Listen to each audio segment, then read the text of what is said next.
everyone, welcome back to the Sports Psych Show. Thanks so much for joining me. Now today, I'm honoured to be speaking with rugby coach and lecturer Stuart Wilkinson. Stuart, welcome to the Sports Psych Show. Thanks, Dan. It's lovely to catch up with you again, and can I congratulate you on your resource? I think it's been fantastic. It's grown in popularity, and a number of my students now, and some of my fellow coaches are avid listeners. Oh, really? Yeah. Well, it's great to. Yeah, I mean, you have such a mixture on there.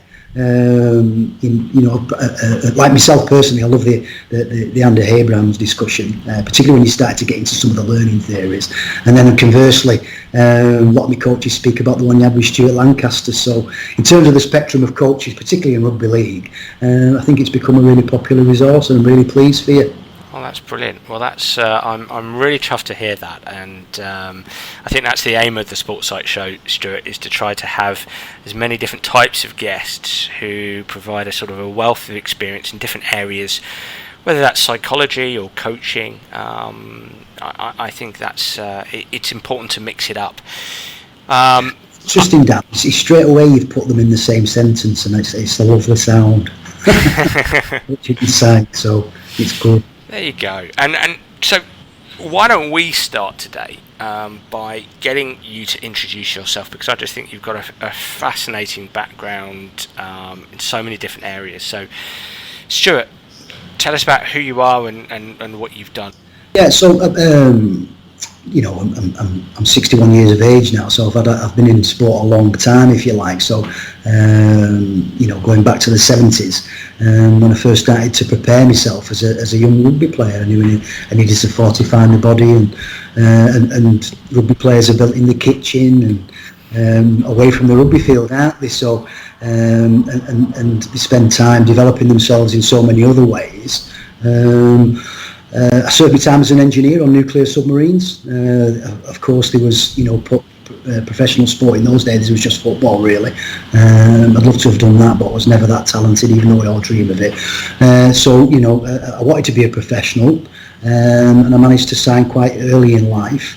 And unfortunately, I got a contract. I got an opportunity to play in Australia, where I spent a large period of my time playing for West in Australia, before I finally came back to the UK to finish off my professional career, and then start to develop myself in other ways at night school, and started to study courses and take coaching qualifications and things like that, so I could prepare myself to become a coach.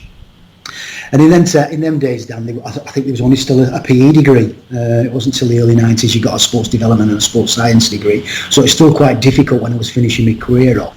But still an ambition to remain in sport and coaching and volunteering in coaching, and giving up time to coach young people was, a way I could build up my network, if you like. And so that's what I chose to do, in my early 30s. And when I was finishing off playing, I volunteered as a coach and took basic coaching qualifications. But I knew, because I'd been a professional, that that takes quite a lot of work, and I wasn't never going to be able to do that on my own. And areas of psychology and physical development, never mind technical and tactical, and of course, being the right type of person, the behaviours, and being in the right environment. So I built up a little bit of a coaching workforce, just working at grassroots level, and it went really well. So much so, I think the village team in Cumbria, in the Lake District, where I was, they paid for me to go on courses, and they were getting letters through, really, saying, have you got any coaches that might want to come and coach on the national pathway? And the chairman at the time said, Stuart, you need to do this. And I said, well, they're looking for level 3 coaches, and he said, well, we'll pay for your level 3 badge, we'll get you on a course. And in the end, I got on the national pathway, which I give up some time from work to do. And that went really well. I got a head coaching position on that. And one of the international coaches used to come down to have a look what's coming through next. He was the England Academy coach. And again, through the network, we had a friend who lived with me for a while in Australia, a personal friend, and he said, "Listen," he said, "I like what you're doing. I'm really interested in what the way you're coaching and delivering. Do you fancy being my assistant with Great Britain Academy? We're going to play France. We're going to go to France with him, and I'd like you to come along." And that's when my coaching became really serious. and only through volunteering and the network. You know, I've always been a big believer that, like us, Dan, you know, that your network's your major currency. It leads to better positions. And from there, I started, I went on to work with England for quite a long time. We toured Australia and New Zealand. We had successful tours in New Zealand and Australia, beating them both for the first time in history with a special bunch of people. Again, through the network, there was the Leeds Rhinos chairman was visiting about 6 or 7 Leeds Rhinos academy players on the tour. He was taking them out for a meal and he invited me along. And at that point he said to me, I've got a position coming up, and it's a new position. It's a joint venture between the RFL and myself to set up a performance manager to look after all the youth. That's what they were called in them days, and then they became head of youth. He said, I'd like you to apply for the position. Went for that, and then my life changed. I became the first player performance manager in rugby league in the late 90s, and it was a big step for me and my family to leave Cumbria and my job and our homes and move into professional sport. My brief was to build up a local pathway, connect everything that was going on at schoolboy level and community level. That the pathway was really clear for the local talented players that they moved into Leeds Rhinos, and I spent maybe about 10 seasons there altogether. Became good at that, and I kept getting pulled into coaching, if you like, Dan. So I ended up working with the first team there with some iconic people, to be fair. And then Wigan Warriors headhunted me to coach particularly their young people about talent transfer as well, about turning some, because there was quite a lot of culture in Wigan at the time where they'd go overseas and sign top overseas player as opposed to letting young people be nurtured and come through. So I spent 2 or 3 years at Wigan, shifting kids from academy into the senior squads. I know it may sound quite trivial this, but it's quite a big job, which I'm sure you're going to interrogate soon. And then from there I went on to work for the Rugby Football League as a national performance coach, and I coached England Academy, England Schoolboys, England Academy. I'd worked with the full England team. I'd worked with the British Lions by then. I'd moved into coaching full time. I'd coached Wales. Then I went to assistant coach France. Then I head coaches Russia, and I'm head coaching Serbia at the moment. And I'm still working in rugby league when I'm coaching Salford Reserves at the moment, who are in Super League.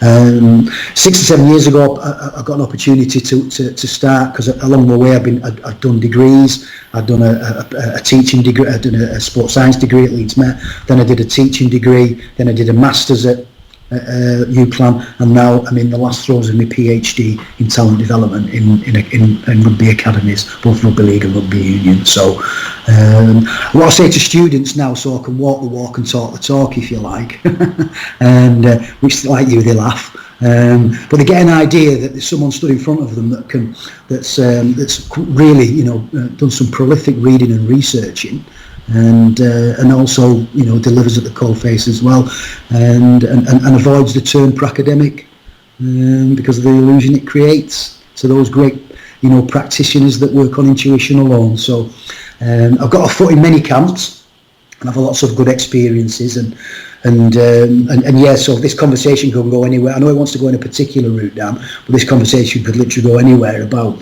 even about your own role as psych and how psychs have evolved in rugby, and some of the horror stories and some of the success stories, and it stood at a crossroads at the moment because of the virus, when it was stood in a really good position 6 months ago. So wherever you want to go, Dan, that's me. I've been a professional and a player, and I've been a professional coach at all levels. I've volunteered at grassroots, and I've worked at the highest level in the World Cups. Let's start then by going back in your career, because you've had and continue to have a wonderful career in both from a practical coaching perspective and an academic perspective. I'm really interested, Stuart, in your early days as a coach, because it sounds to me like you stood out. There's 2 things that really came through from your biography. You stood out as a coach, and you sounded quite holistic. And why that's interesting to me is because, if I may say, and I'm going to be really broad brush with my statement here, you competed at a time where perhaps coaching and playing would have been a bit more straightforward, and less holistic, and the sports sciences, certainly psych, etc., were less prominent, not really on anybody's radar. But you talked about coaching, your early coaching being into the psych side, being into great behaviours, optimal behaviours, holistic coaching, etc. So was that something that just came naturally to you? You were curious about? Because I would imagine there wouldn't necessarily, I might be being completely unfair, but there might not have been many role models around at that time who were going down that path. So that's my two parts to this question. That's my first part, and the second part is that what helped you stand out? Do you think is that what helped you get chosen for these roles? Yeah, I think there's always been an element of psychology involved, even back in the 70s, Dan. I mean, there was not much around then, but it was you were governed, if you like, and the governance was done through your senior players, which we try intentionally to do now. But I mean, they weren't deliberate acts by the coach. They were, and don't get me wrong, there's dark people in sport, but innately to keep away from them. How you're brought up. If there's a danger sign of people that are around that to keep away from. Same in sport. You just even though you're young and you can be quite naive, there's an element. I need to stay clear of that particular chap. Because of how he behaves, how he treats people, how he treats his wife, how he conducts himself. They just give you the right signals, don't they?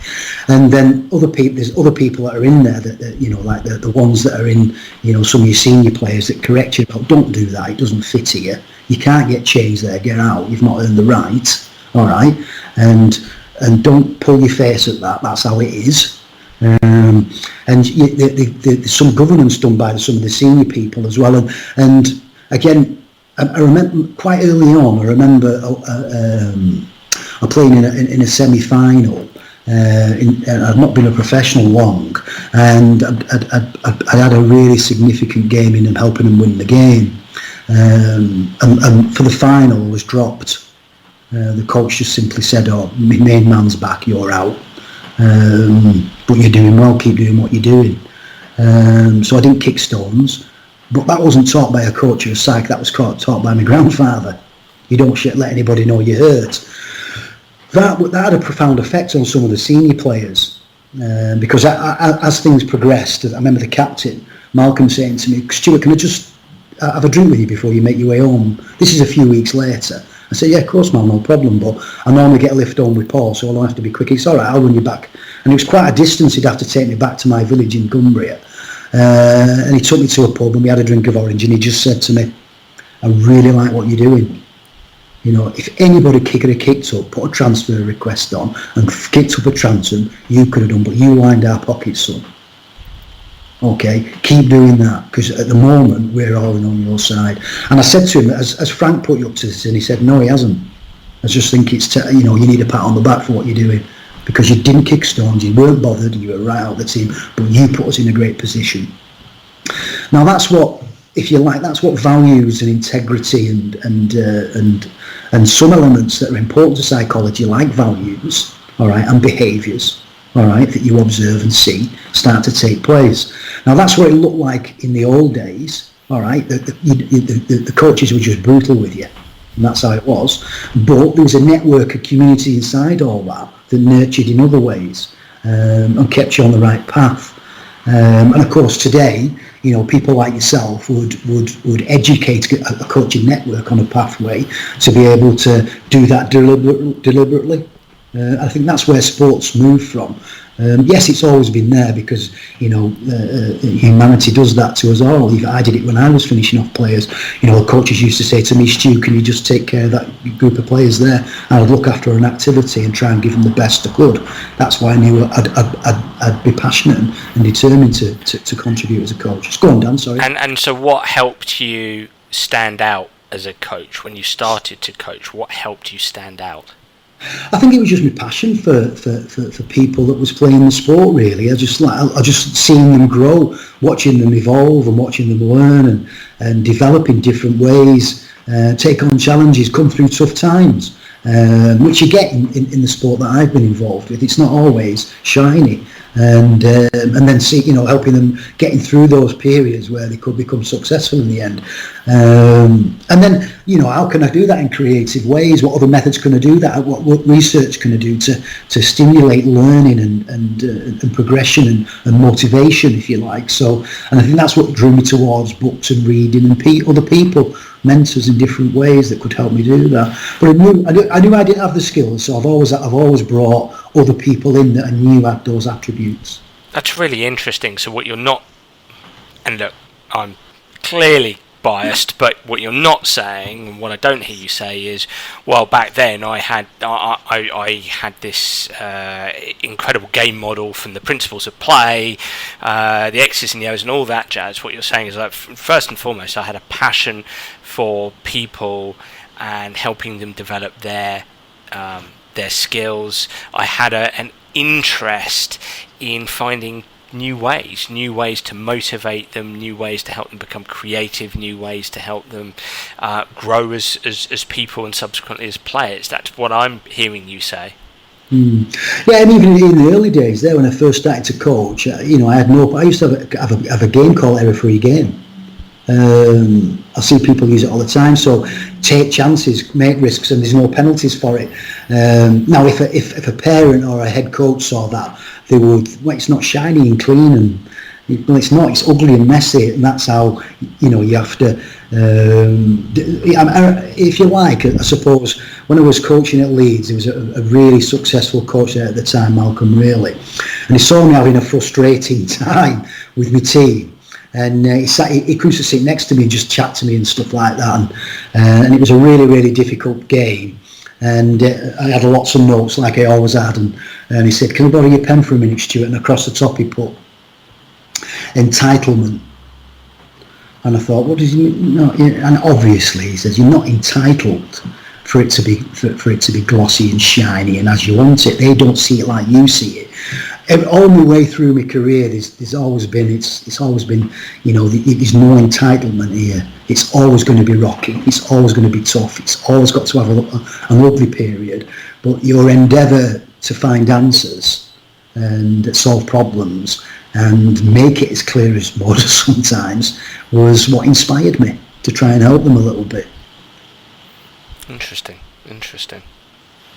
So one of the many reasons why I wanted to get you on the show is you've written a number of absolutely fascinating blog posts, one of which really caught my eye, and that was on the bioecological theory by a researcher called Yuri Bronfenbrenner. And it was a blog post that you wrote, sort of reflecting back on your time at Leeds Rhinos, that are a big rugby league team here in England. And I think you used this theory to build solutions around player development, human capital, improving the talent pathway. So I'd be absolutely fascinated to talk about that. So, well, I think a good place to start is your recent discussion, which we could direct listeners to, is between you and Andy Abraham, who spoke intensely about the biopsychosocial approach to training. So my view was like, I use the term quite a lot, a synoptical approach to delivery level. What's that, Stuart? Well, so when you look at an area that you've got to improve, or an area that's you're programmed for, or whatever you've done in terms of your periodisation of your skills and things. So if you look at a particular type of play, then you look at that and you'll think, right, what technical and tactical skills do they need, but what psychological skills, what social skills, what physical skills, and then what social cultural skills they'll need, because it's a brand that you're representing from your club. So that all those things need to be, and you and Andy spoke about constructive alignment. They all need to be aligned so the players can optimally get a connection of how all this mixture comes together. Well, I suppose if it was to present an argument against the biopsychosocial model, would be the bioecological model, because it speaks about how these are interactions, how all these things interact for a particular thing to take place. And I think Henriksen and Mark O'Sullivan, who are good researchers in this, and Mark, pioneering a lot of good work in overseas at the moment, they talk about a new form of life. Okay, so when they start to learn these basic skills, do they connect psychosocially, social culture to what the brand is about? Okay, now that's a daunting task for a coach, but that's probably where, all right, I stood out. Okay, because when I thought about coaching or I thought about delivery, I thought about all these things to interact. Now in those days, I hadn't read Bronfenbrenner, Andy. All right, sorry, Dan. I innately just moved towards and knew these things were pretty important. So when I fell into professional sport, we were looking for a talent development model, and I started to share some things with psychologists, like Darren Robinson at the time, who was at Leeds Rhinos. He said, this is the literature you need to read. This is the one that we could align to, because it matches your aims as people and what you're looking for. Okay, so we fell onto this. And we tried to develop our own social cultural talent development model, but then what does it look like in training? How do we periodise all these things? These things need to take place. So it's quite a big effort for us as coaches to make sure that we're all, it was always a synoptical approach to practice. Quite a lot of conversation had gone into practice design, that we're hitting the right psychosocial, technical and tactical elements to be able to prove that. Coincidentally, there's lots of research started to emerge around that time, the late 80s, sort of late 90s, early 2000s, about great teaching games for understanding, game sense. The Rick Charlesworth book was really, really popular at the time, which we bought, and we all studied and we had discussions on it. And that was the way we believed we needed to start to be able to go. It started to, I was brought up with square drills and cones, and when I started coaching, I delivered that, but even though it never felt quite right, so falling into games-based practices was really inspirational for me, and then I started to redesign everything that I knew into more games-based practices, because it sits well. It's seductive, don't get me wrong, but it sits well with our approach, this synoptical approach, that the best place to be able to teach all these different types of skills at the same time was in games. Brilliant. So what I'm hearing you say, if we strip this back, you're the performance manager at Leeds Rhinos, and you try to find an underpinning theory in order to bring all the areas of development together, and you would describe that as a synoptical approach to development. I don't know whether that's the right word, Dan, but I use it and everybody gets it when I articulate it. So, it's... No, I like it. I like it. And I do it because I work with a lot of vocational coaches. Yeah. So I don't use words with them like social cultural or biopsychosocial or so, that type of stuff. Even though when I'm speaking to my students and I'm talking to like-minded colleagues, that's the dialogue I would use, if you like. But for my bricklayers who volunteer on pathways, or my solicitors, it's synoptical means this, and they speak about it like that as well. So probably we need to patent the word at some point. So I'm almost thinking integrated. Integrated. There's that integration we say it so often on the Sports Psych Show. The integration between the tech, the tact, the physical, the psych, the social, and we're going to throw in biological today. All these areas, the human system within in a social environment, drawn together. You're there at the top with your coaching staff in this environment in Leeds. It's rugby league, right? How do we draw all this together? Which I love, because I think that's such a big challenge for head coaches, managers, performance managers, but even coaches of teams within their own micro environment have to be able to do, is to bring all these different components together integrate them, and help the individual develop within the environment. So that's what you set yourself the task to accomplish at that time.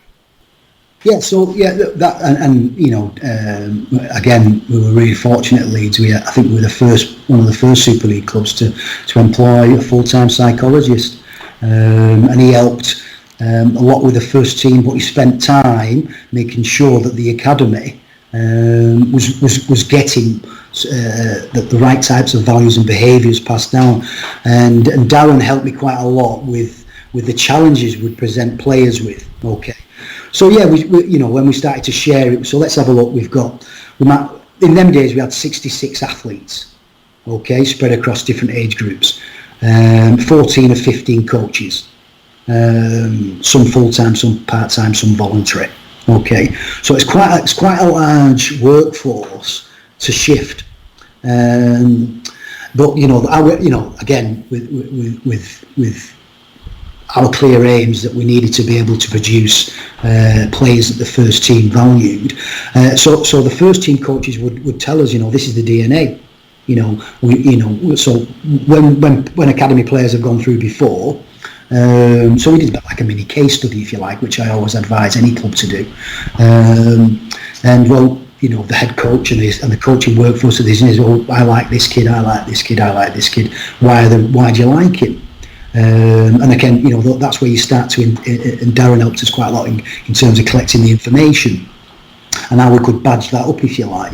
So they might say, well, I just like his professionalism. Darren would say that, and I said, well, what do you mean by his professionalism? Well, he does his extras, he turns up on times, he does his clear up, and like Darren would say, okay, that badges self-regulation. Okay. We started to be able to give things labels of what we thought was important, and we just narrowed the funnel down so we knew, all right, what our social cultural direction was and how that needed to fit into our technical and tactical and social games to make sure that was always being exposed. People be appraised against it, judged against it, and discussed about it. So people were really clear. So once we had that DNA, all right, and we'd add some real clear stuff to it, and we started to do some reading in around it and researching in around it, and what that could look like in practice. And games was a good place. Games-based practices was a good place for all this to fall into. What a challenge could look like, it can be, you've got a player that needs the first team, like the fact that people need to lead and create and be assertive and speak to each other and not be afraid to challenge. So your fullback might need to be a leader even though he's sat at the back. So within a game, his challenge would be would give him. And I like hat tricks, if you like, Dan, and I've always worked on hat tricks because they're everywhere in every sport. Your hat trick is to get into the next hole outside this particular intentional play. Well, if he's not getting his hat trick, he's got to get hold of his back row, his centre, and his halfback, and say, "Listen, I'm going to leave this game without my hat trick unless you do this job." Okay, so their coalitions and their collaborations start to appear, but you can only do this in games, or I believe you can. It's the best place for it to work optimally. So straight away, he's the key player of the spine who's got the ball. He's instructing him. He needs to do a particular job for him to be able to reach his goal, if you like. So again, every single player starts to work on having to collaborate, work on coalitions, become vocal, connect to some of the strategies that we're asking them to be able to do, but also what I want our players to be able to be known for, particularly in the first team, was that leadership and that self-regulation, that confidence and being assertive on the field, that they weren't, when they fell behind, that everybody could inspire each other. So those tiny things needed to appear, and the best place to do that was in games. But then designing each individual and differentiating it, that took a great deal of work at the time. It's a bit easier now, 20 odd years later, but at the time, it didn't work. Let's try it again. What do we need to alter? But it was always a discussion that took place between the strength and conditioning coach, the psychologist, and the technical coach that was live in the session. So, stripping this back into very, very simple terms, and I know simplicity can miss nuance, but let's do so. Yeah. What you were trying to do as that performance manager alongside your staff, cohesively with your staff, was to identify the important behavioural signatures that you wanted to develop going into first team, and you took note of, from a synoptical perspective, you took note of all areas: tech, tap, physical, psych, social, bio, and then and you came out with some labels: self-regulation, confidence, assertiveness, leadership, etc. And then you would look to develop them in games, so games-based practice. So that's what I hear you say. Now, let's come back to the underpinning theory, Bronfenbrenner's theory. I will eventually one day be able to pronounce his name, I promise you, Stuart. But I want to read a passage from your brilliant blog piece, and we can go from there. And let's relate it to, you know, the what you were doing in practice, the behavioural signatures, and developing them in games. So, Bronfenbrenner's theory defines complex layers of environment, each influencing a child's development. This theory has recently been renamed bioecological systems theory. So anybody out there, Google bioecological systems theory. And that renaming emphasises that a child's own biology is a primary driver of his or her development. So the biology of a child is the primary driver of his or her development. The interaction between factors in a child's maturing biology, their immediate family, community, environment, and the societal landscape fuels and steers his or her development. So what I'm reading there is the interaction, in essence, between biology and environment. Changes or conflict in any one layer will ripple throughout other layers. To study a child's development, we must look not only at the child and their immediate environment, but also at the interaction of the larger environment as well. That's right. Yeah. So I'm going to ask you to do some heavy lifting here. Can you take that and place it into what you were doing at Leeds there? Yeah. So what we decided to do with that, when we started to look at the broader issues that affected performance, is in simple terms, you'd put a lot of work in. You'd have a sexy session, and the kids come running up to you, and you're looking in the faces, and they're yawning, and you're like, "Why are you yawning?" "Well, I've come straight from school." "Well, okay. When was the last thing you had anything to drink?" "Well, I've not had drink since dinner time." "When was the last? Did you have anything to eat before you come here?" "No, I've not had since dinner time." "All right, how did you get here?" "My parents brought me." Okay, so there's a gap there. They'll not perform optimally when them 2 hours are with us without us engaging those broader environments. So it's really important that we started to draw partnerships with schools, local clubs, all right, and parents. Okay, so it was never about just us delivering. All right, it was about educating parents on why we were doing certain things, Dan. All right, forming partnerships, not just with PE teachers, because they're good sports people and they're an elite academy, that can be shiny too. So we'd always make sure that we spoke to head of year. All right, who had a clear picture on how they were travelling. So we and because we were Leeds Rhinos, we had contacts with all the local schools, all the local clubs, and people were really, really willing to contribute and provide measurements. All right, to the things we were looking for, social, culturally. All right, on whether they were contributing, and it's nothing better, So if you've got a young player and you can speak to a parent and they tell you, well, he's great with sports, but he doesn't do his own work. He speaks to his sister terribly. All right, and when we give him chores to do, he doesn't do them. All right, so you take actions from there. You've got a big whip to crack. Okay, if it all needs to be aligned, all right, then you've got a broader conversation to be able to have. Okay, so of course these people need training and aligning and constant support and monitoring. So then that's how things like your performance parent provision is developed within pathways now. All right, how you can support local schools by bringing them in and meeting needs. So from there, diverse educational programs took place to educate and help to develop local coaches and the local community, and it basically reconnected the youth with the local community. In essence, that wasn't done as a deliberate act. It just evolved into a very, very strong program that connected everything that the player was doing to his chances of being able to transition into a first team player. This is really interesting, Stuart, because for me what you're talking about here is what Bronfenbrenner calls the microsystem. That's right. Which is the layer that's closest to the child. That's right. So that's where it's the structures with which the child has direct contact. So the family, the school, neighbourhood, childcare environments. Yeah. So what you were doing at Leeds Rhino was almost it feels like at the surface level, well, here's our behavioural signatures that we're developing, and here's the games that we're going to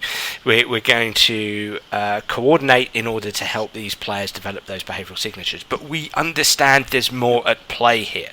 We understand there's the child's biology in and of itself, but we also understand that biology interacts with the microsystem, the family, the school, the neighbourhood, the childcare. And what you're saying as a group of coaches is we're going to identify that, we're going to recognise that child who comes late isn't necessarily, or turns up late quite often, isn't necessarily doing that on purpose. It's just something there in the ecological landscape. It's environment, it's biology, it's the combination of the two, or maybe it's just environment. So you're looking beyond just saying, hey, this individual has to develop these things, and we're going to help them develop these things just from games and just through insistence, let's say. We're really, really going to study that ecosystem, essentially.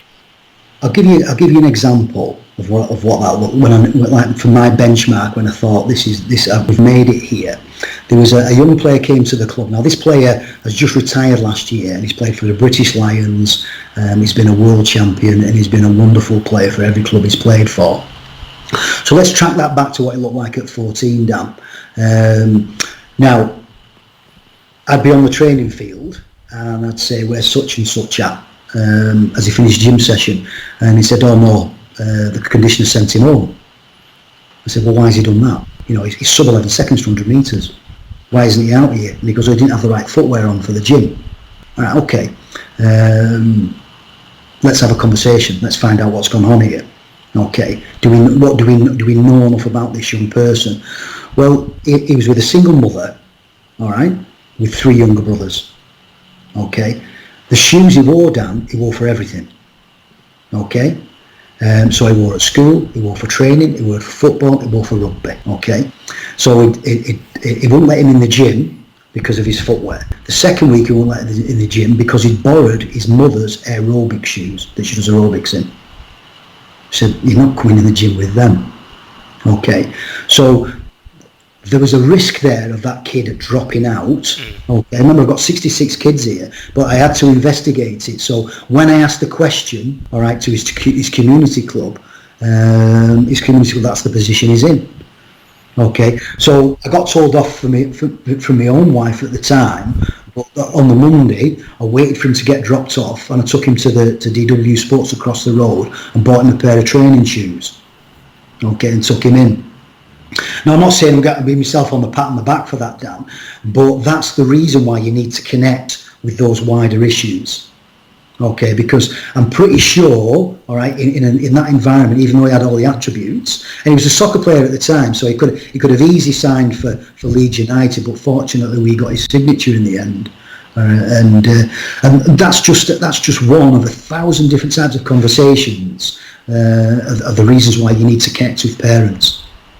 Okay, because at that time he could have easily slipped through the net as we were starting to evolve as a talent development environment. There's so much I can say here, and I think that, again, what I'm hearing you say is that a coach not just goes beyond the X's and the O's, but it goes beyond the pitch, the field, the course, the court. It goes beyond individual and personal responsibility towards empathy and compassion and curiosity about that ecological system of the player. And I'm going to say something here, and I'd like to get your comment on it, because this is very topical for me. As we're speaking, over the last couple of days, I've put out a tweet critiquing a poster that always does the rounds on Twitter, that says, one of those classic motivational posters that they have their place, but clearly they're posters, they lack nuance. But I think this one gets this so wrong, and I think what we're talking about is the antidote to this poster. And this poster, as you've probably seen it, Stuart, 10 things that take zero talent. So 10 things that take zero talent but will get you 100% respect. And then it lists 10 things: being on time, work ethic, effort, body language, energy, attitude, passion, being coachable, doing extra, being prepared. Now we can debate what talent is, because they've used 10 things that take zero talent, but the bioecological context of human beings is so much more complex than these require zero talent. And I just think in coaching we have to be so much better than that. We have to recognise the complexity of the individual within the environment. And if that makes coaching hard, well, it is hard. And that's okay. That's okay. Anyway, Stuart, I could waffle on about that all day. So please, your comment. No, I'm the same, Dan. It's like the one that went round about the tidy changing rooms that either the Japan team or the All Blacks did. Do you know what I mean? It's like turning up on time. We've always had duty players. People have always had responsibilities. All right. It's my turn to collect the subs and clean the changing rooms and put the kit bag away, and then it's somebody else's turn next week. All those things are like wearing boots and turning up on time. It's part of what you do in sport. Okay. Bottom line. Okay. If anybody has to list them as values that they need to achieve in a season or as benchmarks, I think you're losing already. It's what we do. All right, we clean up, we tidy up, we're courteous to each other, we're mannered with sacrifice. That's what we do. So I'm the same as you.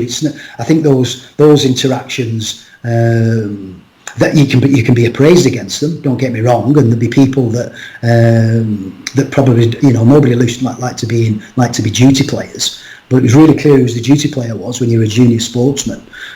Those things don't change, and I hate that fallacy of the All Blacks cleaning the changing rooms. It's everybody does it. I don't.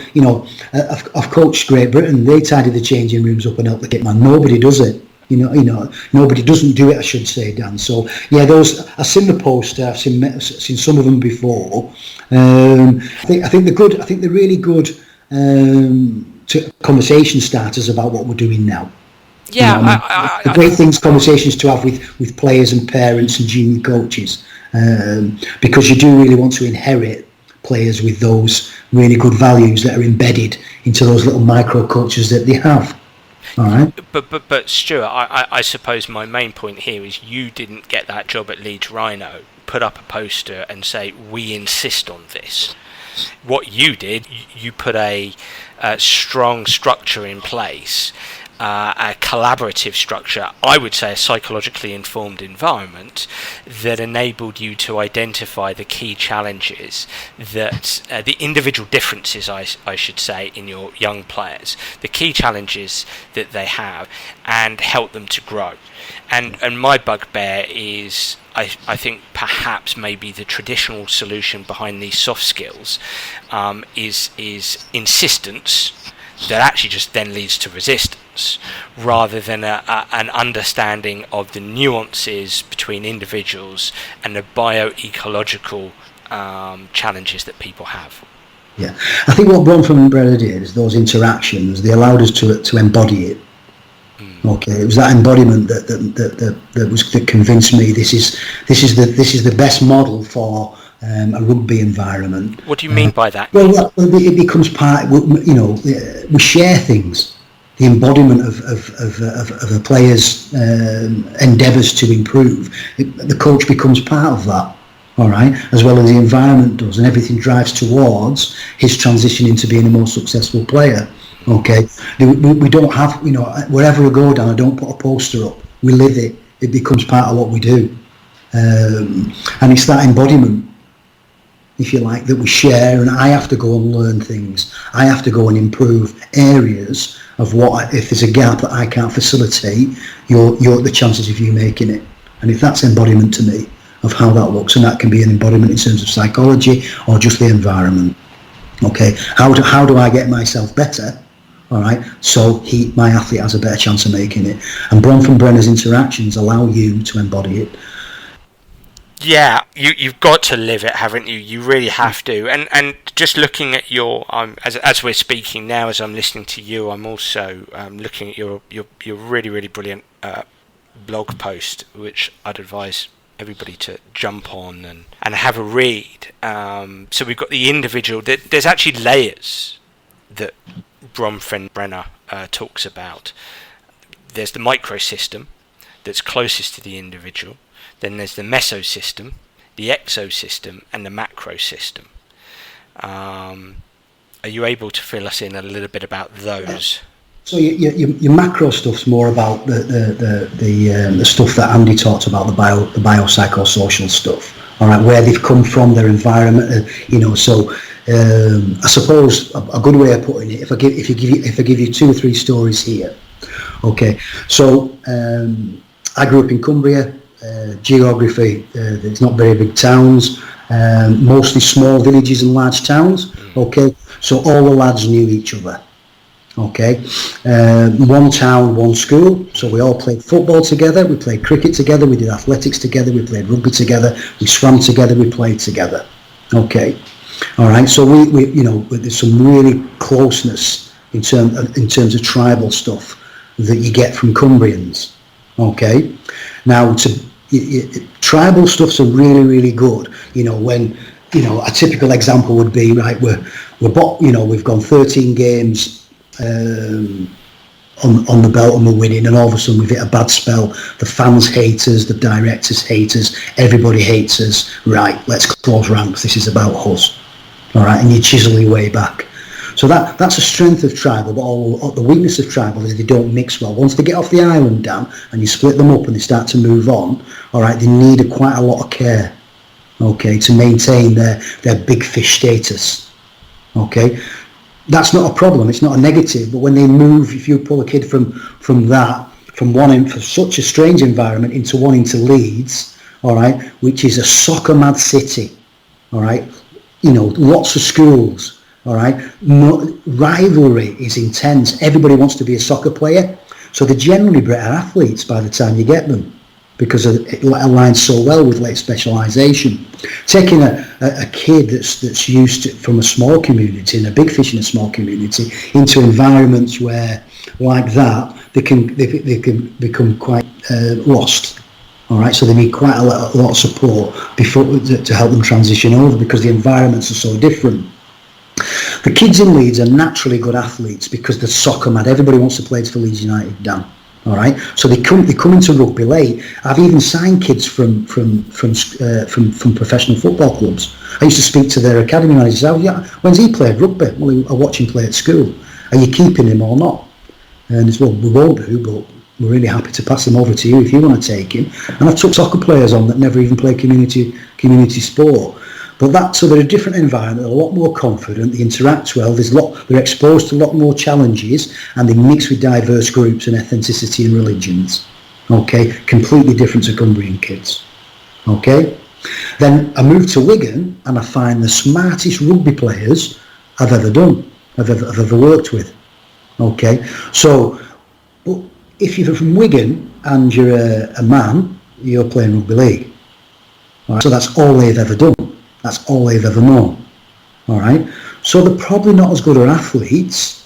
All right, but the smartest kids you'll ever know about. They can work things out at 14 and 13, how to outmaneuver a team and change tactics. Okay, so they're your wider issues if you think about some of the social stuff, some of the environments they come from. And you can, and then Leeds, the Leeds kids at that particular time, it wasn't a place where nobody had work. All right. Incidentally, I moved to Widnes, and I had a short spell there part time. And out of the 22 academy players, 16 of them were with single parents. Okay, they didn't have a father at home. Okay, and that was out of 22 kids. So there's lots of different types of different environments that macro, all right, has a huge influence on their perceptions of sport, all right, and the baggages and the issues they bring. Okay, so that's what sits on the outside of Bronfenbrenner, all right, is economically, geography, all right, and some family life and some cultural stuff in terms of who they mix with and their experiences in sport. That's that outer layer, and of course you're nodding your head now, so you know that'll be a huge factor on their achievements. Interesting. So we've got the individual in the middle, the microsystem, so the influences around them, family, health services, peers, school, even religious institutions. Can I just pause you there, Dan? But that's what's important about rugby in particular. Rugby players aren't built on the field. They're built in the kitchen, they're built in the gym, they're built how they conduct their lives. It's about that integrity, all right, when they're not with you. Okay, that's where rugby players are built. Okay, with all those factors. That's why one of the other strengths of looking at what Bronfenbrenner talked about was being able to influence that as an orchestrator or a chef, if you like. Being able to make sure they're connected to what you were looking for in terms of your social cultural stuff and you as a club, but you are connected to those outer layers. Sorry, Dan. No. That's great. That macro system is the attitudes and the ideologies of the culture, and actually, even within that, there's an exosystem that influences. So things like media, neighbours, social services, local politics, industry. So I suppose again that's based on a local level, isn't it? Yeah, of course it is. Yeah, but I mean, you'll have a better understanding, when you speak to kids, what other sport, what's other sporting or what, if you like, what other organised groups have you mixed with? Okay, Boys Brigade, the Army Cadets, all right, the church. Okay, everything has an important contributing factor to a young person's development. Because even in the purest sense of Bronfenbrenner talked about, but you having an understanding of where they've come from. Okay, I worked, one of the best players we had, and he went on to have a great career, was a traveller. Okay, and his parents and his family had no success at all in terms of education. All right, or sport. They'd not even seen rugby. All right, that's what sits on that's what sits on those outer layers. It's not just where he's based because of his family. It's the environment his family's in. Is one of the key things that you need to think about, and what was useful about and educating us as coaches that were trying to design a talent development model. Why Bronfenbrenner was important. This young man. I remember looking out the window when the head scout said to me, "He's here."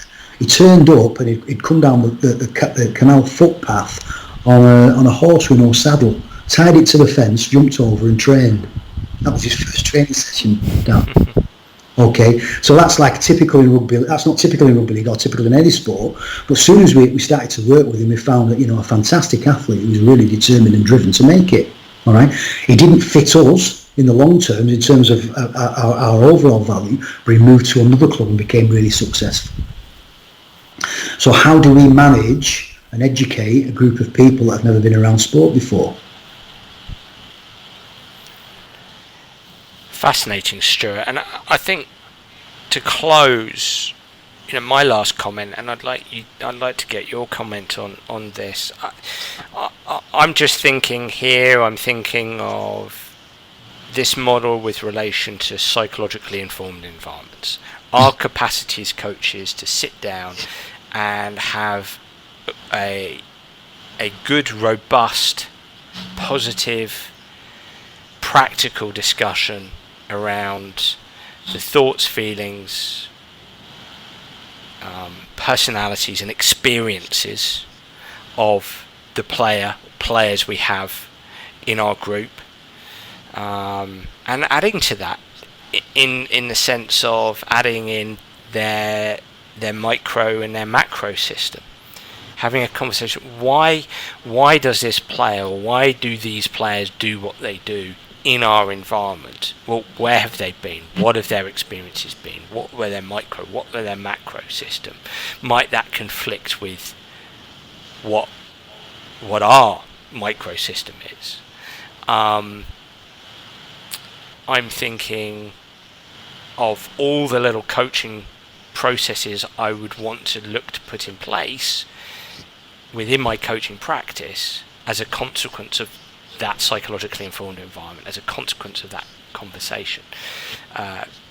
Coach-athlete relationships, mental skills, character development. It influences leadership, how we develop leaders. It influences our coaching behaviours on and off the pitch, the court, the field. I suppose one of the things that we did do to help us make sense of this, if you think about, there's some really good research from Ericsson that he wrote about in a chapter at Bloom about his 3-stage model of romance. Integration, I think it was in the end. But the romance period, when we looked at that, we thought this is really important in terms of the relationships we have with this. And we've got to remember, in academies you have a large coaching workforce, and some of them are volunteer, and they come along and you help them develop. So I think his 3-stage model was romance, sampling, integration without looking at it.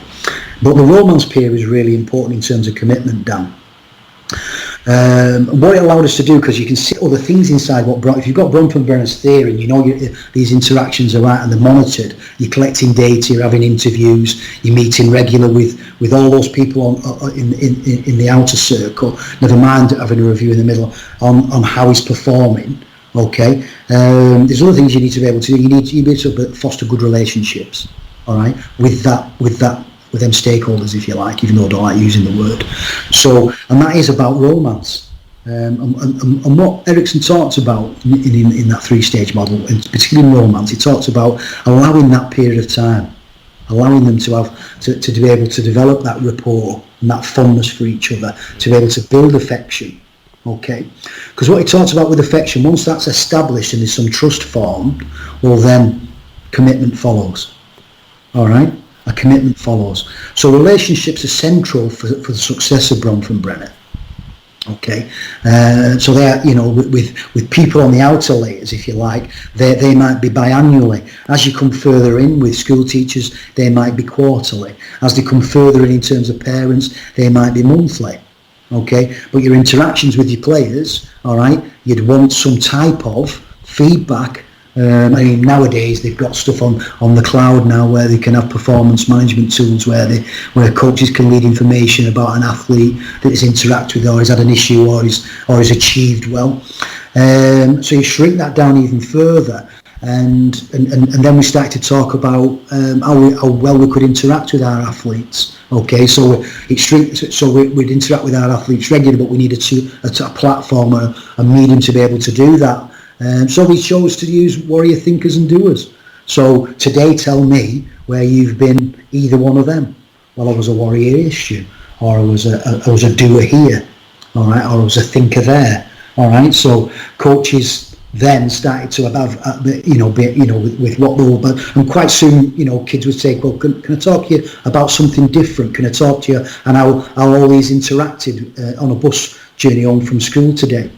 Okay, so relationships are central for the success of Bronfenbrenner, I'm saying, but then that needed some strategy as well. So the wider issues was done biannually, and then quarterly, and then monthly as we come in how we interacted with those stakeholders is pretty important. But one thing for sure, we always made sure we interacted with the athletes every week. What were you today? Where was you a warrior? Where was you a thinker? And where was you a doer? Can you tell me about it? All right, so over the 2 sessions with him, you'd hope to hit at least in that week at least 50% of your players, and then you'd target the next 50 the week after. Simple conversations with them, have they started to talk about and articulate some of the values that are really important to the organisation's DNA. Who is this player?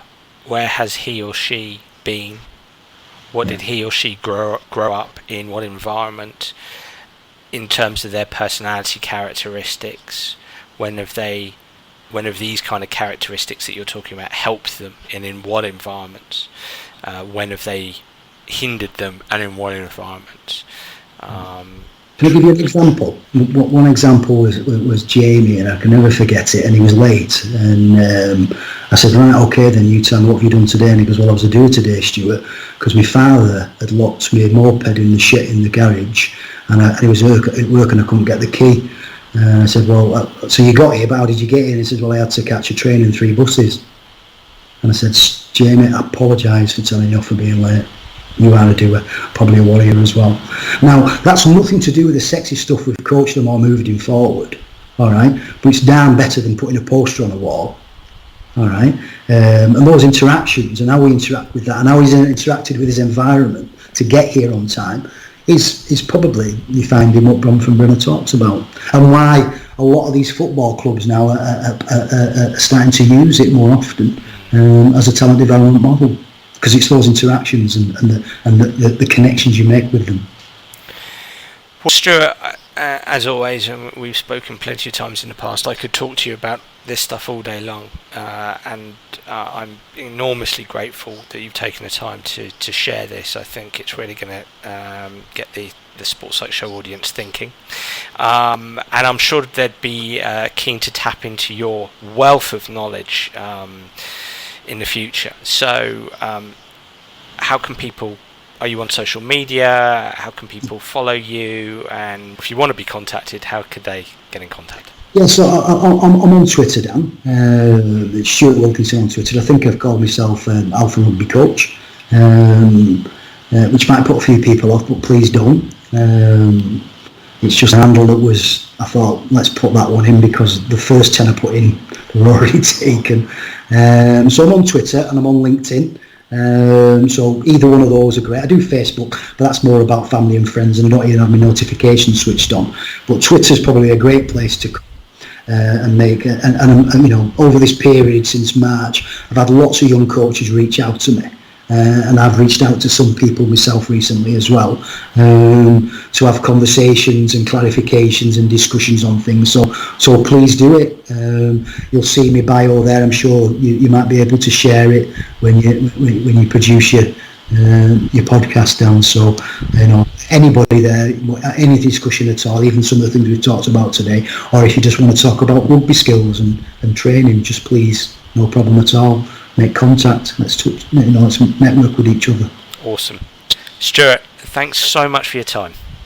No problem, Dan. I've really enjoyed it. I hope it made sense. Certainly did. Wow, everybody, I really enjoyed that podcast. Thanks so much to Stuart there. I'd love to hear what you, the listener, thinks. So please do get in touch via Twitter or Facebook or through my website danabrahams.com to tell me what you think of the Sports Psych Show. And if you do have any suggestions, I'd be delighted to hear them. I'm already looking forward to next week's episode. Bye for now.